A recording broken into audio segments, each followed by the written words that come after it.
Hi guys, I'd like to welcome you guys all back to my channel, and today we are talking about books that I look forward to coming out in 2020.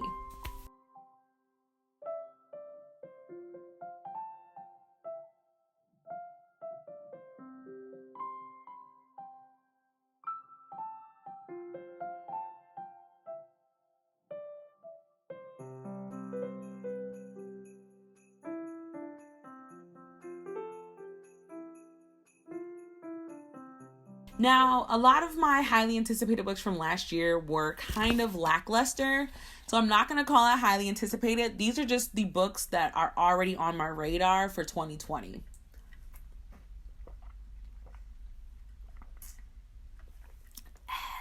So the first book comes out January 14th. It is Black Girl Unlimited by Echo Brown. It is a YA fantasy.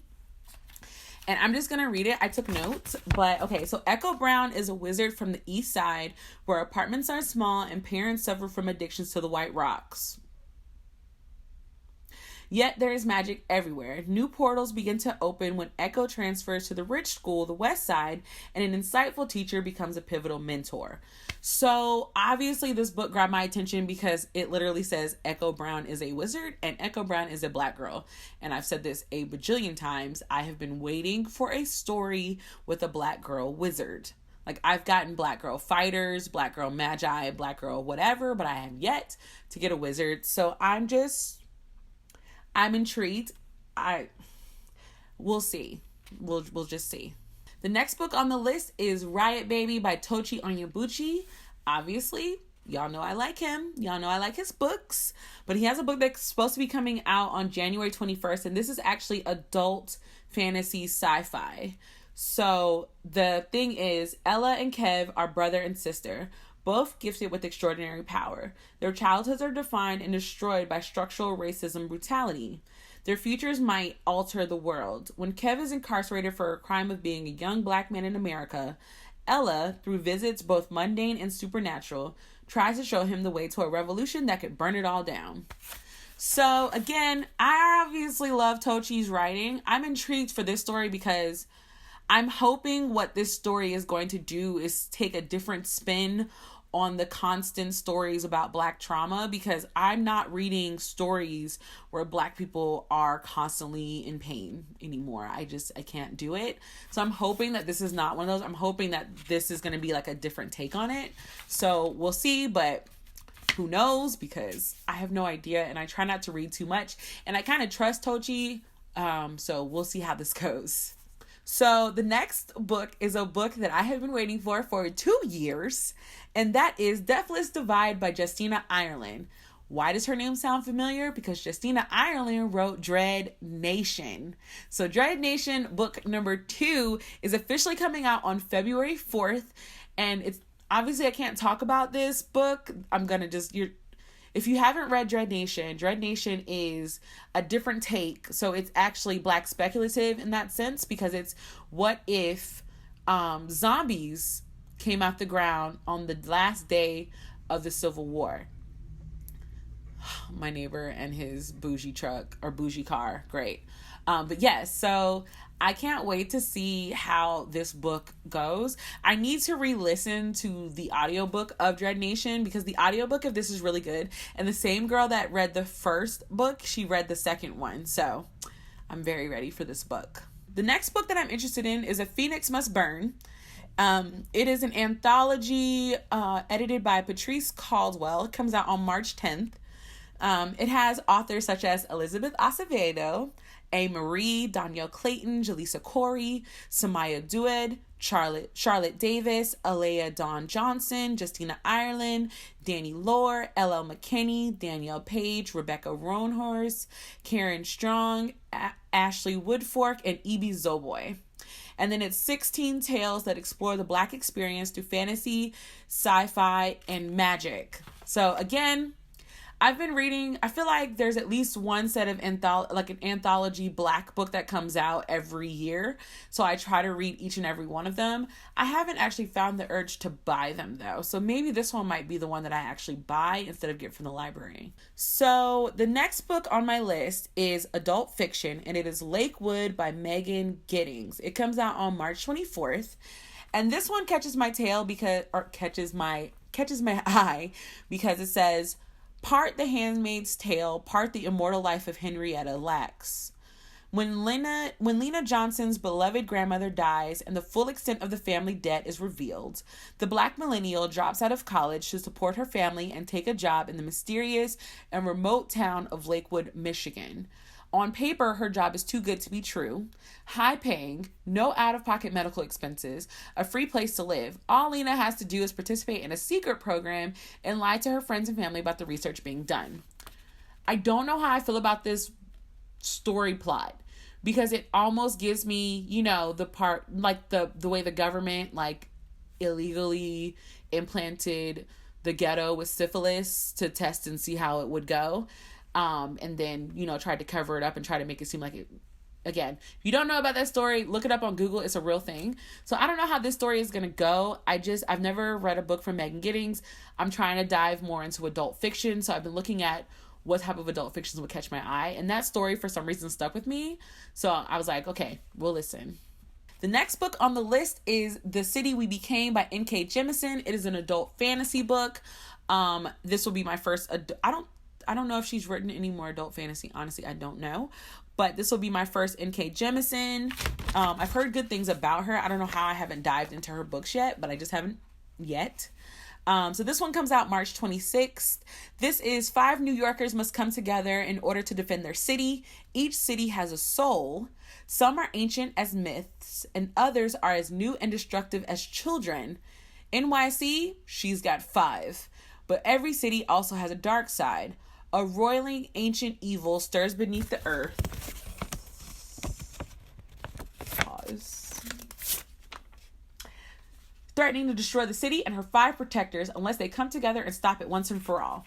So, again, this is still adult. This is adult and fantasy. So, I'm like, all right. And then the city has a soul thing. Okay. I don't know if anybody watching this knows what I'm talking about.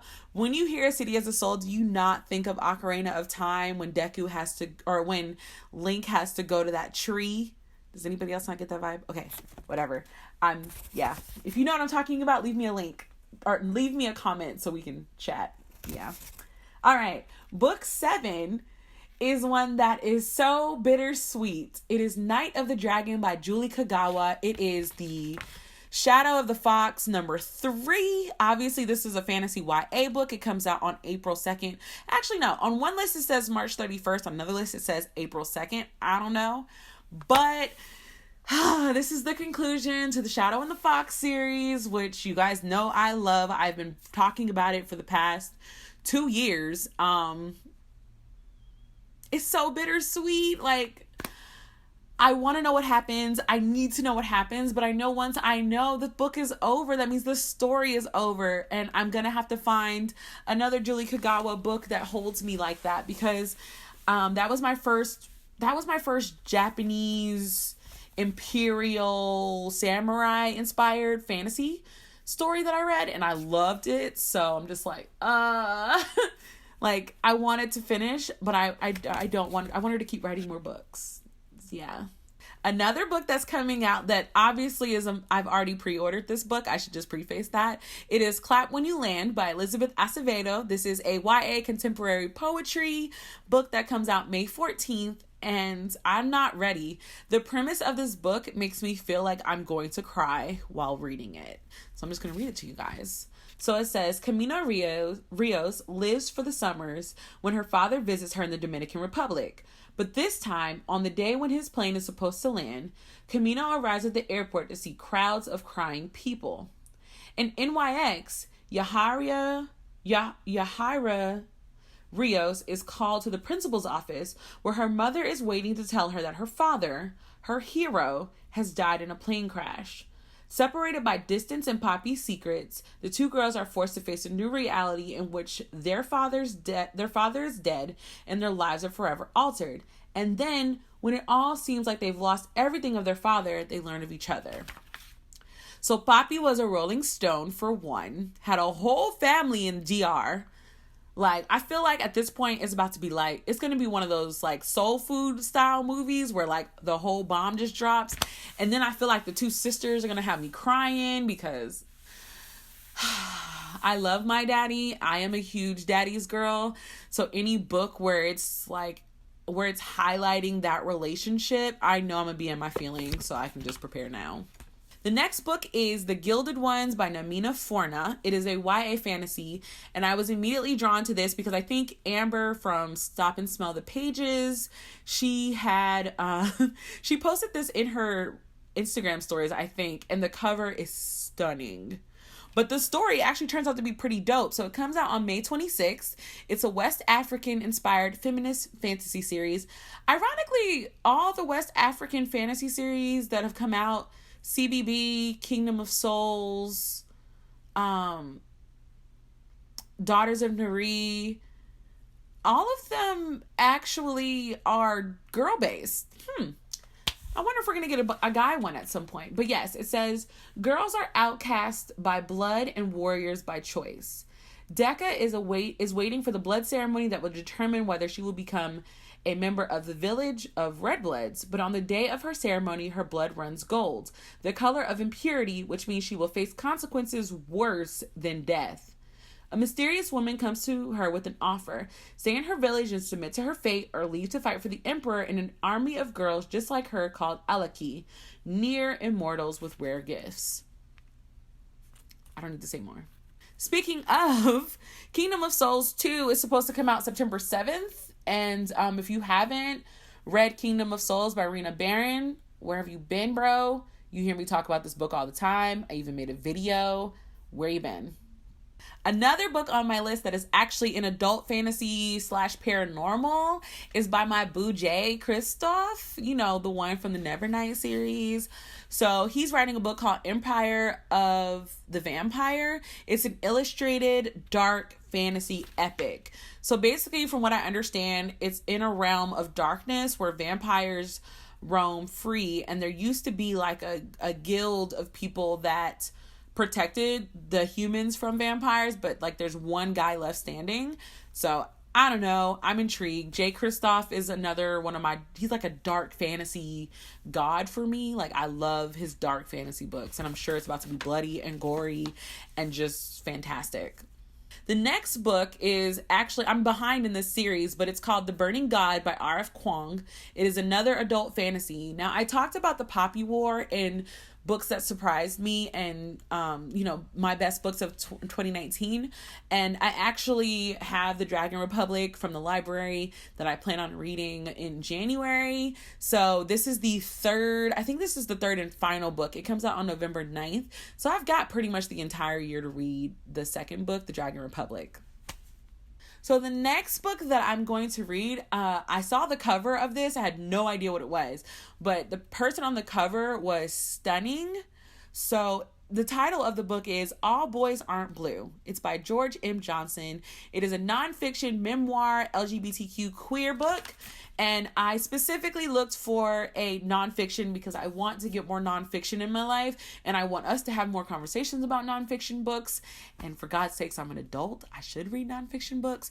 But I specifically picked this one because, it says that publication is set for winter of 2020. So there's not a specific date yet. But it says the memoir takes stories from his life growing up as a queer Black teen to show readers how they can fight for themselves or be allies to the struggle for equity and equality.